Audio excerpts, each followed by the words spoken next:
ہو گیا. پیمنٹ کا فرق گھر کے ماحول پہ نہیں پڑا. گھر کے خرچے پورے چل رہے ہیں, گھر میں انڈے مرغے خوب اڑ رہے ہیں, گھر میں حرام حلال تک کی تمیز نہیں ہے, گھر میں 50 جوڑی کپڑے بن رہے ہیں.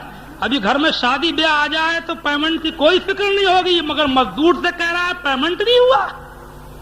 اللہ کے رسول فرماتے ہیں, حدیث شریف میں لکھا ہے, اوت الاجیر اجرہ قبل ان یجف عرقہ, مزدور کی مزدوری اس کا پسینہ خشک ہونے سے پہلے دے دو.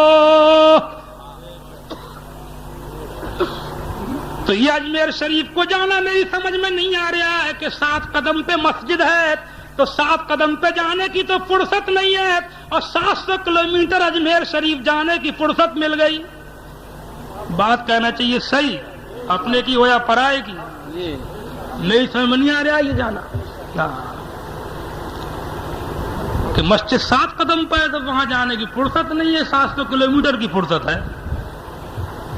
بولو بھائی, شراب کی بدبو منہ سے آ رہی ہے, اجمیر کے چکر لگے جا رہے ہیں, جوئے کا شوق کم نہیں ہو رہا ہے, لاٹری سنیموں کا شوق کم نہیں ہو رہا ہے, رات دن جنابے والا حرام کاریوں میں ہے, اجمیر شریف کے چکر پہ چکر لگے جا رہے ہیں. ہاں جاتا, چلو مانا تھوڑی دیر کے لیے, میں نہیں روک رہا ہوں, برے بھی جائیں, بے نمازی بھی جائیں, شرابی بھی جائیں, میں کون ہوا بھائی روکنے والا, میں نہیں روک رہا ہوں, مگر کم از کم اتنا تو ہو جاتا کہ گیا تھا تو بے نمازی تھا, اور اجمیر سے لوٹ کے آیا تو نمازی بن کے آیا. اتنا تو ہو جاتا. سبحان اللہ, سبحان اللہ, اتنا ہی کر لیتا.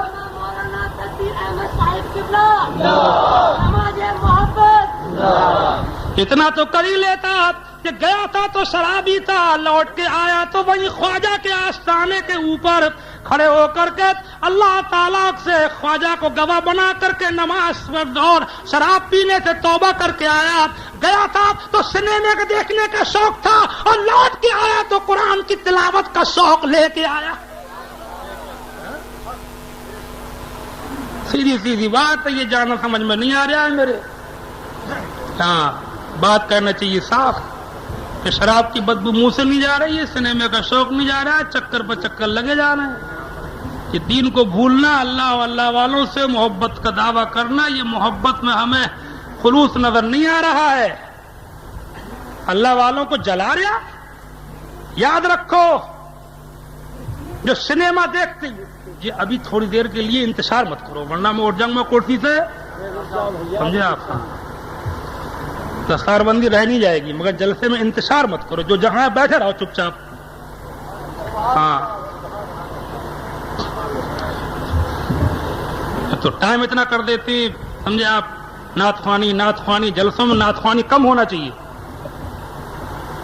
تقریریں ہونا چاہیے, نعت خوانی بھی ہو مگر بہت تھوڑی, شروع میں 2-4 نعتیں ہو جائیں, اس کے بعد میں پند و نصیحت تقریر ہو کہ آنے والا آئے, یہاں سے جائے تو کچھ لے کر کے جائے. ہاں کلمہ شریف کا ذکر کرو, لا الہ الا اللہ محمد رسول اللہ صلی اللہ تعالی علیہ وسلم. کیا ہی اچھا ہوتا کہ یہ 8-8 ہزار 10-10 ہزار بسیں یہ ہندوستان کے کونے کونے سے کھچ کھچ کے اجمیر شریف کو جاتی ہیں. کیا ہی اچھا ہوتا کہ یہ بسوں کو روک روک کر کے نمازوں کے ٹائم جنگلوں میں جہاں جہاں موقع لگتا ہے, جہاں مسجدیں ملتی, اور مسجدیں نہیں تو جنگلوں میں ندیوں کے کنارے وضو کر کے اذانیں دے کر کے بسیں روک روک کر کے 5 ٹائم نمازیں پڑھتے ہوئے جاتے. سبحان اللہ سبحان اللہ. ندیوں کے پانی سے وضو ہوتا, کبھی گنگا سے وضو ہو رہا ہے, کبھی جھیلم سے, کبھی جمنا سے, کبھی راپتی سے, کبھی چناب سے, کبھی سندھ سے, کبھی برہم پتر سے, کبھی گھاگرا سے, کبھی گومتی کے کنارے اذانیں دیتا ہوا, وضو کرتا ہوا, بسوں کو لے کر کے نمازیں پڑھتا ہوا, یہ ہندوستان کا مسلمان خواجہ کے آستانے پر جاتا, تہلکے مچ جاتے, کفر کے کلیجے پھٹ جاتے, اللہ کے جھنڈے گر جاتے, دین کے بول بالے ہو جاتے, بھارت کی دھرتی کا نقشہ بدل جاتا, کفر سمٹ جاتا. کفر بھی کہتا کہ ہم بھی مسلمان ہوتے تو اچھا تھا, ہم بھی دین والے ہوتے تو اچھا تھا. اللہ اکبر. اور خواجہ بھی کہتے کہ میرے دیوانے آ رہے ہیں, میرے مستانے آ رہے ہیں, میرے چاہنے والے آ رہے ہیں. جس تحریک کو لے کر کے ہندوستان میں نے قدم رکھا تھا, اسی آواز کو لیے چلے آ رہے ہیں. اللہ والے کے آستانے پہ جا رہے ہیں, اور اللہ کا نام لیتے ہوئے جا رہے ہیں. اور یہ بسیں روک روک کے سنیما دیکھنا, یہ آگرے میں, دلی میں, جے پور میں یہ پکچر دیکھ رہے ہیں, یہ فوٹو کھچا رہے ہیں, یہ اللہ والے کو چڑھا رہے ہیں. ہاں اللہ والوں کو چڑھا رہا ہے غوث پاک کی نیاز، اور گھر میں ہو رہی ہے ریکارڈنگ، گانے سنا رہا ہے پورے محلے کو، اور نام لے رہا ہے نیاز کا، تو غوث پاک کو جلا رہا ہے، تو چڑھا رہا ہے۔ تو اللہ والوں کا پیار جہاں بہت بڑا ہے تو ان کا قہر بھی بہت خطرناک ہے۔ سنو سنو میرے اعلیٰ حضرت امام اہل سنت فرماتے ہیں، بارگاہ غوثیت میں عرض کرتے ہیں، العما قہر ہے اے غوث وہ تیکھا تیرا، العما قہر ہے اے غوث وہ تیکھا تیرا، اور مر کے بھی چین سے سوتا نہیں مارا تیرا۔ شاخ پہ بیٹھ کے جڑ کاٹنے کی فکر میں ہے، اور کہیں نیچا نہ دکھائے تجھے شجرا تیرا، بعد اشہب کی غلامی سے یہ آنکھیں پھرنی، اور دیکھ اڑ جائے گا ایمان کا طوطا تیرا۔ سمجھے؟ للا پیدا ہو رہا ہے تو گھر میں بیٹا اللہ نے دیا، اولاد دی، تو چاہیے تھا اللہ کا شکر کرتا، بس شکر تھوڑی کرے گا اللہ کا، بلکہ پورے محلے کو گانے سنائے گا، پوری بستی میں برکت بانٹے گا۔ اب پھر کہہ رہا ہے برکت نہیں ہو رہی ہے، برکت نہیں ہو رہی ہے، نحوست ماری ماری پھر رہی ہے، برکت کہاں سے آ جائے گی؟ حضرت میرے گھر میں چلے چلو برکت ہو جائے، حضرت میرے گھر میں چلے چلو، سمجھے؟ ہاں میرے گھر میں تھوڑی دیر کے لیے چلے چلو، تو حضرت کے جائے سے کیا برکت ہوگی؟ وہاں بڑے حضرت تو پہلے رکھے ہیں میز پہ سجے ہوئے، حضرت سے برکت ہوگی۔ للا پیدا ہو رہا ہے تو سمجھے، تماشے گانے بھانوں کے تماشے، منڈلی کمپنی، بھول گئے اسلام کو، آخر ملا کیا؟ یہ بتا، تھوڑی دیر کود لیا پھاند لیا، کیا مرے گا نہیں؟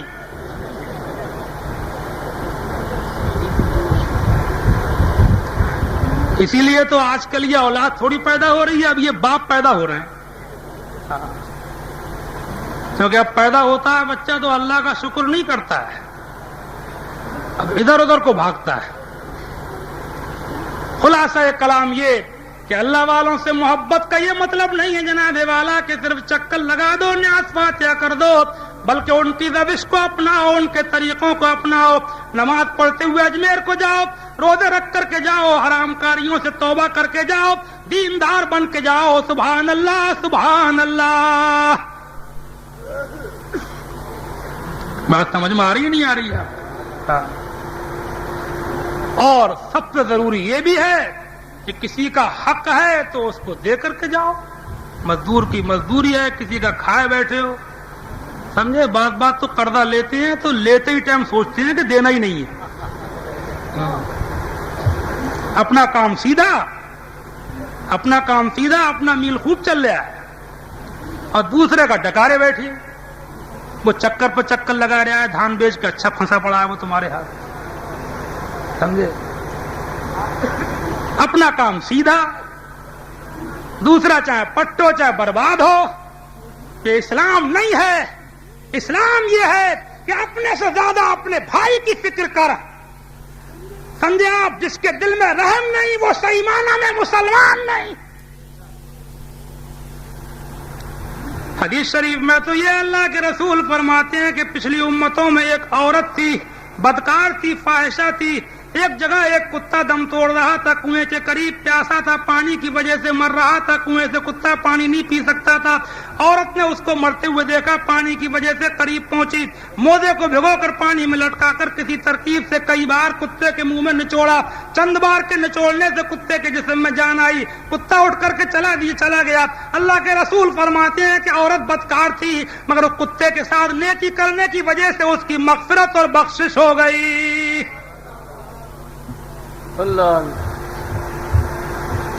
دوسروں کو ستا کے مت جاؤ، ستانے سے تمہیں کیا ملے گا؟ آج آدمی نے یہ سمجھ لیا کہ تیرے میرا خون پیتے رہو. عورتیں بعض آدمیوں کا خون پی رہی ہیں, شوہر کا خون پی رہی ہیں, بچھو کے ڈنگ کی طرح ان کو ڈس رہی ہیں گھروں کے اندر, اور پھر مزارات کے چکر لگا رہی ہیں, جمعراتیں نہیں چھوڑ رہی ہیں, پیروں فقیروں کے پاس گھوم رہی ہیں. اگر تیرا شوہر تجھ سے ناراض ہے, تیرا ٹھکانہ کہیں پر نہیں ہے. اور شوہر نے اگر عورت کو ستایا ہے, بعض شوہر عورت کا خون پیتے ہیں, پریشان کرتے ہیں, اپنا گھر بار چھوڑ کے تیرے گھر میں آئی, اپنے ماں باپ چھوڑ کے تیرے گھر میں آئی, اپنے عزیز چھوڑ کے تیرے گھر میں آئی, تو بات تو اس کو ڈنڈا پکڑے, تو اس کی تھوڑی بہت برداشت نہیں کر سکتا. ہر انسان میں کوئی نہ کوئی کمی ہوتی ہے, اس عورت میں بھی کوئی کمی ہوتی ہے, ہو سکتی ہے. اللہ کے رسول نے اس کے اوپر صبر کرنے والے کو مزدے جہاں فضا سنایا, اس کی برداشت کر لے. حضور فرماتے ہیں کہ عورت ٹیڑھی پسلی سے پیدا ہوئی ہے, اس میں کجی ہوتی ہے, اللہ اکبر, اس کو سیدھا کرو گے تو ٹوٹ جائے گی. اس کو برداشت کرتے رہو, اس پہ رحم کرو, اس کا خیال رکھو,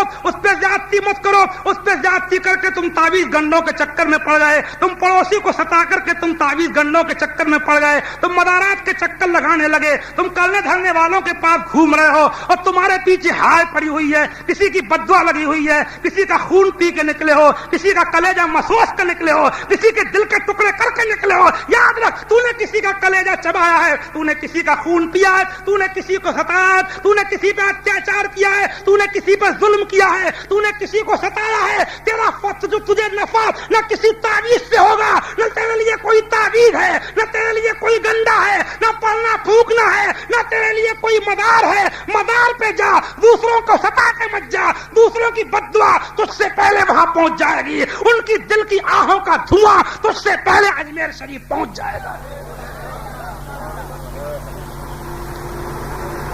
کرنے دھرنے والے بھی آج کل ایسے چل رہے ہیں, سمجھے, کیا بتاؤں, بس تقریر بڑھ رہی ہے تھوڑی سی. گھر میں گھسیں گے, کسی نے کہا سر میں درد ہے, بیماری بہت ہے, بہت بیماری ہے, کبھی کوئی بیمار کبھی کوئی بیمار. اور مولانا نے سنا, ملا جی نے کہا اچھی لگی, اب مزہ آیا. بات کو کہہ رہا ہوں, دھندا بن گیا. گھر میں گھسے, ادھر سونگا ادھر سونگا, سونگ کے بتایا تیرے گھر میں بہت بڑا جن ہے.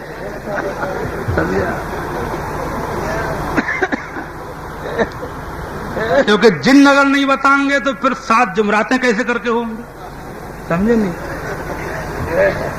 کرایا ہوا ہے کہ جن ہے, جنات بھی ہوتے ہیں, مگر بھیا یہ کیا مصیبت ہے کہ سب جن ہمارے یہاں آ گئے.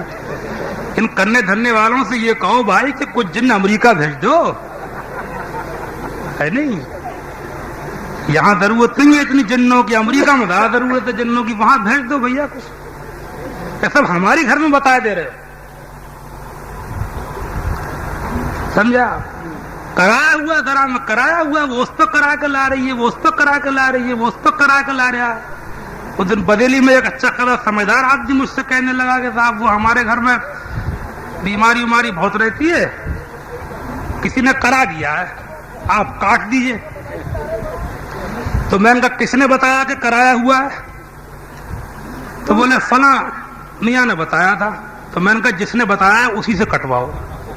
ہاں بتایا وہ اور کاٹو میں, جب میں بتاؤں کرایا ہوا ہے تب مجھ سے کٹوئی ہوتی. اتنا سمجھے آپ. اور وجہ کیا ہے؟ وجہ یہ ہے ان سب جو یہ ماحول میں جو پریشانیاں آئے دن کی دقتیں بیماریاں یہ سب کی سب جو حالات بہت تیزی کے ساتھ بڑھ رہے ہیں, اس کی وجہ یہ ہے کہ اس وقت انسان پہ اتیاچار اور ظلم کر رہا ہے. یہ ظلم جب تک بند نہیں ہوگا, شوہر بیوی پہ, بیوی کا موقع لگا تو شوہر کو رگڑ رہی ہے, شوہر مل گیا اور بیوی مل گئی بھولی والی تو وہ جنابے والا اس کا خون پیے جا رہے ہیں. اور عورت کو مل گیا کوئی آدمی بھلا سیدھا سادہ تو سمجھے آپ وہ اس کے اوپر اس کا آدمی بنی بیٹھی ہے, سمجھا. کوئی پڑوسی کو اور کوئی کسی کو لینے دینے میں بے ایمانی, خیانت, پیسے کی پرواہ نہیں ہے, اپنا ہے کہ پرایا. ایک ایک پیسے کا خیال رکھو, غریب رہ لو مگر پرائے پیسے پہ نظر مت رکھو, یہ پھلنے نہیں دے گا, تعویذ گنڈوں سے ہی کام نہیں چل جائے گا. اور سمجھ بھی قوم نے یہی لیا ہے، مولویوں کو بھی یہی سمجھ لیا ہے. مدرسوں سے جو حافظ مولانا فارغ ہوتے ہیں، اور ہمارے سنیوں میں تو یہی ذہن بنتا جا رہا ہے کہ مولویوں کو مدرسوں میں پڑھنا ہی پھونکنا سکھایا جاتا ہوگا. مسئلہ پوچھنے کوئی نہیں آتا کہ مولانا صاحب سے مسئلہ پوچھ لو. کوئی نہیں پوچھے گا. نماز غلط سلط پڑھتا رہے گا، کبھی نہیں پوچھے گا کہ صاحب میری نماز سن لو غلط تو نہیں ہے، میرا وضو دیکھ لو اس میں کوئی کمی تو نہیں ہے مولانا صاحب. کوئی نہیں پوچھے گا. فتویٰ لینے جائے گا تو فتویٰ بھی اور کسی کا لینے نہیں جائے گا. فتوے میں نے دیکھا ہے دارالفتہ میں تھوڑے دن بیٹھ کے کہ فتویٰ لینے آئے گا تو یا تو جروا کو طلاق دے کے آئے گا، اور طلاق بھی پوری کم سے کم 3 دے کے آئے گا، اور پھر مفتی صاحب سے کہے گا کہ صاحب کوئی ترکیب نکال دو. سمجھے آپ؟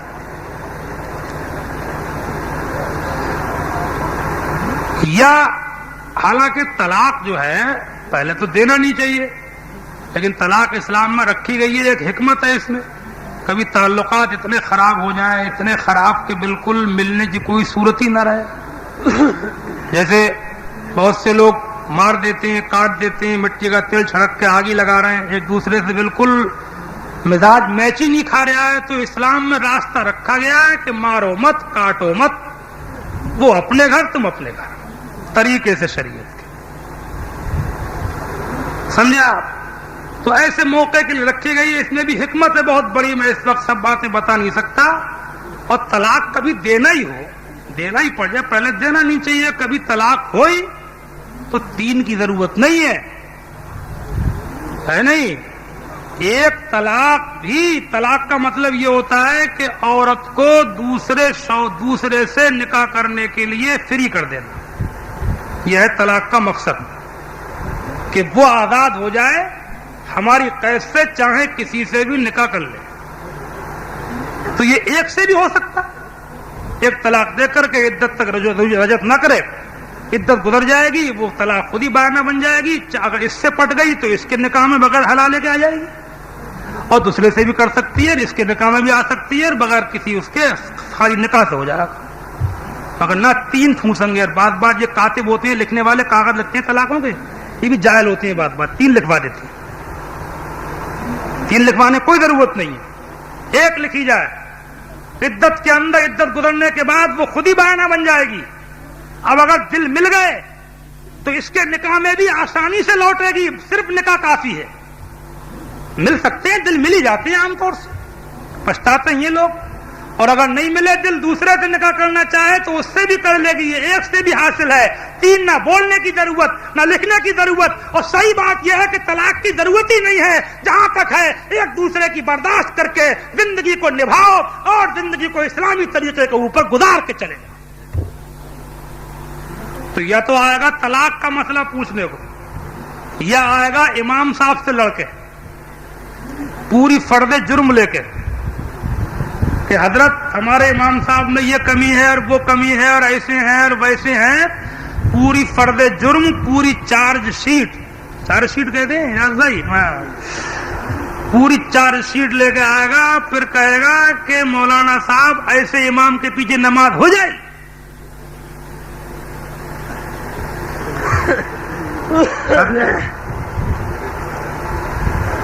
ایک صاحب آئے میرے پاس، ایک گاؤں کے، ایسے ہی امام صاحب کا پورا کچا چٹا سناتے رہے. پھر بولے صاحب ایسے کے پیچھے نماز ہو جائے گی. میں نے کہا تم پڑھ رہے ہو کہ تم نے چھوڑ دی؟ بولے میں نے تو صاحب کئی دن سے چھوڑ دیے. میں نے کہا جب چھوڑ دیے تو پوچھنے کیوں آئے؟ پھر چھوڑ کے آیا پوچھنے. جب پارٹی بندی کرا دی، جب گاؤں میں ٹکڑے کروا دیے، جب زور آزمائی کر لی، جب نہیں نکال سکا تو اب مفتی صاحب کا سہارا لینے آیا. چھوڑنے سے پہلے آتا، سمجھانے بجھانے کا موقع ہوتا. اب پارٹی بندی کرانے کے بعد ہمارے پاس آیا ہے کہ اب ایسے کے پیچھے نماز ہوگی کہ نہیں ہوگی. اس میں کوئی شک نہیں ہے کہ زمانہ بدلنے کے ساتھ کچھ امام مولویوں کے بھی پہلے جیسے مولوی تو ہم لوگ نہیں ہیں، ہم اپنے کو کہہ رہے ہیں، وہ بات ہی نہیں ہے. مگر ایسی بات بھی نہیں ہے، اسلام زندہ ہے، انہیں مولویوں سے زندہ ہے، دین کے لیے اڑتے لڑتے مرتے بولتے چالتے گھر سے نکلتے، یہی مولوی تو ہیں، یہی مدرسوں کے طالب علم ہیں، یہی مولویوں کے ماحول کے بیٹھنے اٹھنے والے مسلمان ہیں کہ بھرے پلیٹ فارم پہ اکیلا کرتے پاجامہ ٹوپی اور داڑھی والا اکیلا کھڑا ہو تو اکیلے کو دیکھ کر کے 1400 سال کی یاد تازہ ہو جاتی ہے۔ اکیلا طالب علم اگر پلیٹ فارم پہ کھڑا ہے، ٹرین کی بوگی میں بیٹھا ہے، اکیلا مولوی مدرسے کا طالب علم حافظ و قاری و امام یا اس کی صحبت میں بیٹھنے والے کہ داڑھی کرتے پاجامے ٹوپی والے اگر اکیلے یہ بس اسٹینڈ پہ ہیں، بس میں ہیں، ٹرین میں ہیں، ایئرپورٹ میں ہیں، ہوائی جہاز میں ہے، پلین میں ہے، یا کہیں پر بھی ہیں، اکیلا اپنی چہرے ٹوپی و داڑھی سے اعلان کرتا ہے کہ مسلمانوں نہ گھبراؤ، خدا کی شان باقی ہے، ابھی اسلام زندہ ہے، ابھی قرآن باقی ہے۔ مخالف کیا سمجھتے ہیں جو اپنے دل میں ہنستے ہیں، ابھی تو کربلا کا آخری میدان باقی ہے۔ مولوی ہیں یہ جنہیں دیکھ کے 1400 سال کی یاد آ رہی ہے، ورنہ اس وقت دنیا تو اپنے شوقوں میں لگی ہے۔ کسے پڑھیے دین کہاں ہے میاں، کون سوچ رہا ہے دین کو؟ ہمت چاہیے اس زمانے میں۔ میں سمجھتا ہوں آج کل کے دور میں جو داڑھی لگا کے نکل لے آئے وہ مجاہد ہے۔ دنیا رنگ گئی، دنیا بدل گئی، شوقوں میں لگ گئی، ارمانوں میں لگ گئی، فیشن میں لگ گئی۔ یہ داڑھی چہرے پہ سجا کے گھسا ہوا ہے بھیڑ میں، بازار میں جہاد ہے، سر پہ ٹوپی لگا کے نکل رہا ہے، مجاہد ہے، نماز پڑھ رہا ہے، بس اسٹینڈ پہ وضو کر کے پلیٹ فارم پہ جہاد کر رہا ہے، دنیا دیکھ رہی ہے، محمد مصطفیٰ کی یادگار تازہ ہو رہی ہے۔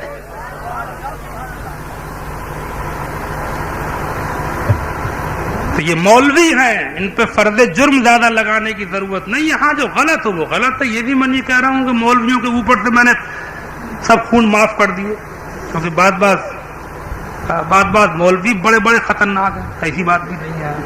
وہ بھی مولوی ہیں، وہ کرنے دھرنے میں جو لگ گئے، صرف کرنا دھرنا ویسے کوئی ناجائز چیز نہیں ہے، اگر قانون شرع سے ہو، احادیث معصورہ سے ہو، آیات قرآنیہ سے پھونکنا ہو تو کوئی غلط چیز نہیں ہے۔ اس سے میرا مطلب یہ تھا کہ یہ زیادتی کے ہر معاملے میں وہم پرستی کے سر میں درد ہو گیا تو بھوت، اور بیماری ہو گئی تو بھوت۔ ارے مصیبتیں پریشانیاں تو اللہ والوں پہ بھی آئی ہیں، بولو بھائی، کیا بزرگوں پہ نہیں آئی ہیں پریشانیاں؟ اپنوں سے زیادہ آئی ہیں؟ کیا سر میں درد ان کے نہیں ہوئے؟ کیا بخار ان کو نہیں آئے؟ کیا تنگ دستی افلاسی کی زندگی انہوں نے نہیں گزاری ہے، بلکہ انہوں نے ہم سے زیادہ گزاری۔ سب سے بڑا تعویذ ان اللہ مع الصابرین ہے، صبر کرنے والوں کے ساتھ اللہ ہے۔ تو یہ دکانیں کھولے بیٹھے ہیں نا، روحانی شفا خانہ، اب تو بورڈ لگے ہوئے ہیں، اب تو کنے دھنے کی دکانیں کھل گئی باقاعدہ، سمجھے، بورڈ لگے ہوئے، اعلان ہو رہا ہے، پرچے چھپ رہے ہیں، جیسے کوئی میڈیکل اسٹور کھلا ہو، سمجھے؟ یہ بھی مولوی کر رہے ہیں، لوگوں کو بلا وجہ میں بیراگ میں ڈالنا ہے، دین کی باتیں سمجھا نہیں رہے، تقریر کرنے کھڑے ہوں گے تو یہ مار دم مار، اٹھک پٹک، لات پہ گھونسا، گھونسے پہ لات، کرسی توڑ، اسٹیج پھوڑ، نہ کچھ پلے پڑے نہ سمجھ میں آوے، بس جم جائے، جمانے کی پڑی ہوئی ہے۔ ابے تو اللہ کے دین کی بات کر، اللہ تعالیٰ تجھے خود ہی جما دے گا۔ سمجھاؤ، دھیرے دھیرے بول، سنجیدگی سے بات کر، کوئی سنے نہ سنے، مزاج میں استغنا پیدا کر، اللہ سن رہا ہے، انشاءاللہ اللہ کی مخلوق بھی سنے گی، مگر نہ آتے ہی جوش، سمجھے، ہاتھ پھینک، کرسی توڑ، اسٹیج پھوڑ، سمجھے، آپ پیلم پیل۔ تقریر، وعظ و نصیحت سمجھا کر کے سنجیدگی سے، اور عالموں کو ہی کرنا چاہیے۔ آج بہت سے جاہل بھی بول رہے ہیں، سمجھے آپ، بے پڑھے، نہ کچھ جانے نہ پوچھیں، نہ آوے نہ جاوے، اسٹیجوں کے اوپر انہیں بڑے بڑے مقدر و علامہ بنا کے پیش کر دیا جاتا ہے، سمجھے آپ۔ عالموں کا ہی حق ہے تقریر کرنا، اور عالموں کی سننا چاہیے، اور عالموں کو بھی تقریر، وعظ و نصیحت دل سے خلوص سے اللہ اور رسول کے لیے کرنا چاہیے، اور ہمیں امید ہے کہ جو اللہ کے لیے کرے گا، اللہ دوسروں کو کھلا رہا ہے تو ہمیں بھی کھلائے گا۔ اللہ پہ بھروسہ تو کر، بھروسہ نوٹوں پہ مت کر، اللہ پہ کر، اللہ تعالیٰ تجھے پریشان نہیں رکھے گا، خدا تعالیٰ خزانے کھول دے گا، لوگوں کے دلوں میں تیری محبت پیدا کر دے گا۔ سمجھا آپ؟ تو یہ سب مولوی کیا پوچھو، بعض تو جب تک امامت کر رہے ہیں تو نماز پڑھ رہے ہیں، امامت گئی تو نماز بھی گئی، یہ مولویت ہوئی، یہ ڈھول کا پول ہو گیا۔ نماز اسلام کی شان ہے، نماز اسلام کی پہچان ہے، نماز ایمان کا نشان ہے۔ جس کو نماز کا شوق نہیں ملا، اس کو ایمان کا شوق نہیں ملا، اس کو نماز کا ذوق نہیں ملا، اس کو اسلام کا ذوق نہیں ملا، اس کو نماز کا مزہ نہیں ملا، اس کو ایمان کا مزہ نہیں ملا۔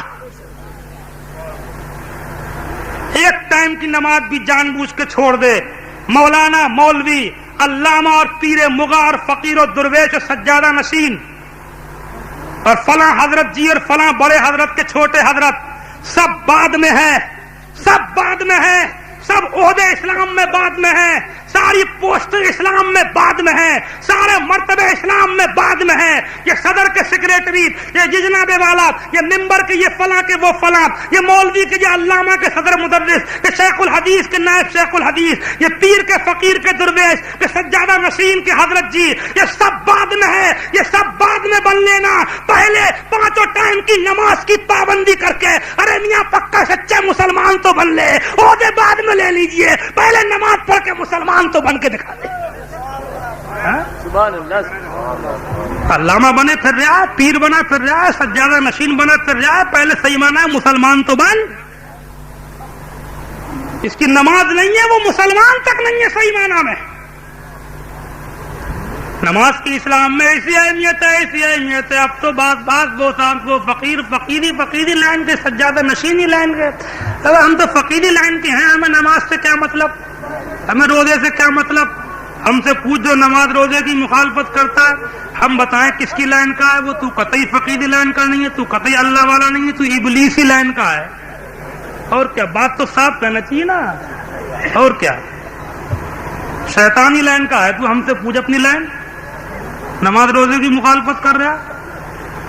ابھی ہم گئے تھے ضلع ہردوار میں ایک جگہ تقریر کرنے، تو بھائی گاؤں میں بتایا قریب میں جہاں ہم سے وہیں پڑوس میں ایک گاؤں میں کوئی پیر صاحب آئے ہوئے تھے بمبئی کے، تو وہ مرید کر رہا تھا لوگوں کو، تو مریدی میں کہہ رہا تھا کہ کہو کہ ہم نماز نہیں پڑھیں گے، روزہ نہیں رکھیں گے، بتائیے مولویوں کی نہیں سنیں گے، ایسے ایسے چل رہے ہیں۔ وہ اس کے مرید بھی ہو گئے 50-60 گاؤں میں، کیونکہ آج کل وہ زمانہ ہے کہ اگر ابلیس بھی آ جائے نا اور کہہ بھی دے کہ میں ابلیس ہوں، تو وہ بھی اکیلا نہیں رہے گا، حوالی موالی نعرے بولنے والے اس کو ہی مل جائیں گے۔ وہ زمانہ ہے۔ تو 50-60 مرید بھی ہوگا، انہوں نے مسجد میں تالا لگا دیا، امام صاحب کو نکال دیا کہ ہمیں نماز پڑھنا ہی نہیں ہے۔ چاروں طرف گاؤں میں خبر ہوئی، لوگ اکٹھے ہوئے، جھگڑے کی نوبت پہنچی، مسجد کھولو، امام رکھو ورنہ جھگڑا، نوبت، لڑائی، مار پیٹ، پولیس پہنچی، مجھے لوگوں نے بتایا۔ تھانے دار صاحب آئے، تھانے دار بہت سمجھدار نکلے، تھے تو غیر مسلم مگر نکلے سمجھدار۔ انہوں نے بات بڑی اچھی کہی، اس نے کہا کہ تم لوگ یہ بتاؤ تم ہندو ہو کہ مسلمان؟ بولے ہم ہیں تو مسلمان۔ کہا اگر تم ہندو بنو، ہندو رہو تو میرے ساتھ ہردوار چلو، تمہاری شدھی کراؤں، تم سے پوجا کرواؤں، اور مسلمان ہو تو مسجد کھولو، نماز پڑھو، اور بیچ کی کوئی راستہ نکالی تو مار مار کے کھال میں بھر دوں گا بھوسا۔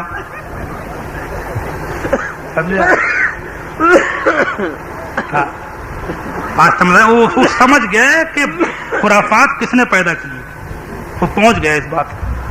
خیر وہ دبا میرا مطلب ایسے ایسے پھر رہے ہیں۔ نماز کی اسلام میں اتنی اہمیت ہے میرے پیارے ایمانی بھائیوں، آپ دیکھیں پرانے بزرگوں کے آستانے خانقاہیں جہاں جہاں آپ کو ملیں گی، یہ فقیر درویشوں کی شان دیکھو۔ اجمیر شریف کو جاؤ، وہاں مزار ہے تو مسجد بھی ہے۔ خواجہ قطب الدین بختیار کاکی کے آستانے پر مہدولی شریف میں جاؤ، مزار ہے تو وہاں مسجد بھی ہے۔ آپ جا کر کے دیکھیں حضرت خواجہ شیخ علاؤالدین صابر کلیری کے آستانے پر مزار ہے تو وہاں مسجد بھی ہے. حضرت شیخ صوفی حمید الدین ناگوری کے یہاں پر مزار ہے تو وہاں مسجد بھی ہے. حضرت شیخ مخدوم اشرف سمنانی کے یہاں پر کچوچے میں مزار ہے تو وہاں مسجد بھی ہے. محبوب الہی حضرت نظام الدین اولیاء کے آستانے پر جا کر کے دیکھو مزار ہے تو وہاں مسجد بھی ہے. پاک پٹن میں جا کر کے دیکھو با فرید الدین گنج شکر کے آستانے پر مزار ہے تو وہاں پر مسجد بھی ہے. حضرت ابو علی شاہ قلندر کے آستانے پر دیکھو پانی پت میں جا کر کے وہاں مزار ہے تو وہاں مسجد بھی ہے. حضرت شیخ شرف الدین یحییٰ منیری کے آستانے پر بہار میں دیکھو مزار ہے تو مسجد بھی ہے. رامپور میں حافظ جمال اللہ شاہ صاحب کے آستانے پر دیکھو مزار ہے تو مسجد بھی ہے. حضرت شاہ درگاہی میاں کے آستانے پر دیکھو مزار ہے تو مسجد بھی ہے. ملارا شریف میں حضرت سیدنا شاہ برکت اللہ کے آستانے پر دیکھو مزار ہے تو مسجد بھی ہے. اور پرانی خانقاہ میں میاں عبد الجلیل بغرانی کے آستانے پر دیکھو مزار ہے تو مسجد بھی ہے. بریلی میں اعلیٰ حضرت کے یہاں پر دیکھو مزار ہے تو مسجد بھی ہے. پیلی بھیت میں شاہجی میاں کے دیکھو مزار ہے تو مسجد بھی ہے. اس سے ظاہر ہوتا ہے کہ یہ خدا والے جہاں بھی ڈیرا ڈالتے تھے, جہاں بھی دھونی نماتے تھے, جہاں بھی بستر لگاتے تھے, جہاں بھی بوریاں بچھاتے تھے, جہاں بھی قیام کرتے تھے, جہاں بھی پڑاؤ کرتے تھے, یہ خدا کا گھر بناتے تھے, مسجد بناتے تھے. انہوں نے خدا کا گھر بنا کر کے اس کو نمازوں سے آباد کیا. جب انہوں نے خدا کا گھر آباد کیا تو خدا نے ان کا در آباد کر دیا.